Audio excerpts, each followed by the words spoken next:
কলিয়াবৰত পুনৰ বাঘৰ সন্ত্ৰাস। কলিয়াবৰ চাহ বাগিচাৰ দাঁতি কাষৰীয়া সোণাৰী কামাখ্যা গাঁৱত বাঘে নিধন কৰিছে পশুধন। বিগত 2 সপ্তাহত 10ৰ পৰা 15টা গৰু নিধন কৰিছে বাঘে। 3টা ঢেকীয়াপতীয়া বাঘে বিচৰণ কৰি আছে কলিয়াবৰ চাহ বাগিচাৰ 14 আৰু 17 নম্বৰ বাগানৰ লগতে কাষৰীয়া এলেকাত। সোণাৰী গাঁৱৰ গৰু চৰণীয়া পথাৰৰ আশে-পাশে স্থানীয় লোকে প্ৰত্যক্ষ কৰিছে বাঘৰ খোজ। চৰণীয়া পথাৰত গৰু ৰখি থকাৰ পৰাই বাঘে গৰু চিকাৰ কৰা প্ৰত্যক্ষ কৰিছে স্থানীয় লোকে। বাঘৰ পৰিয়ালটোৱে ভক্ষণ কৰিছে সোণাৰী কামাখ্যাৰ কেইবাটাও গোধন। কলিয়াবৰৰ পৰা অনুপ বৰাৰ ৰিপৰ্ট, নিউজ টাইম 3। এতিয়া এমাহমান ধৰিয়ে হ'ল।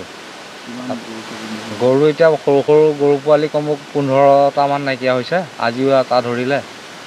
তাৰপৰা বাঘটো দেখিছে, আমাৰ গাঁৱৰে 2জন দাদা আছিলে, দাদা দুজনে দেখি পেলাই বাঘটো খেলিবৰ কাৰণে মাটিতে মাৰি পেলাই বাঘটো পলাই গৈছে। মাকো আছে, পোৱালি 2টা আছে বুলি জানো বাৰু, কিন্তু মাক এটা আছে, কিন্তু বয়সস্থ বাঘটো অৱস্থা নোৱাৰা হৈছে। বন বিভাগকো তেনেকৈ বন বিভাগে আহি আৰু বাঘটো দেখা নাই পোৱা আৰু বম ফুটকা দি পেলাই পঠিয়াইছে। আৰু তাৰপৰা গাঁৱত এতিয়া এই আমাৰ এইকেইদিন টেঙাবাৰী এখন আছে, টেঙাবাৰীখনত কালি মানুহ এজন দেখিছে বোলে 4:30টা বজাত বাঘটো ওলাইছে বোলে। নোৱাৰা হৈছে অৱস্থা। হাতীটো আছে, আগৰ পৰাই আছে হাতী। বাঘো আহি গ'ল। বাঘত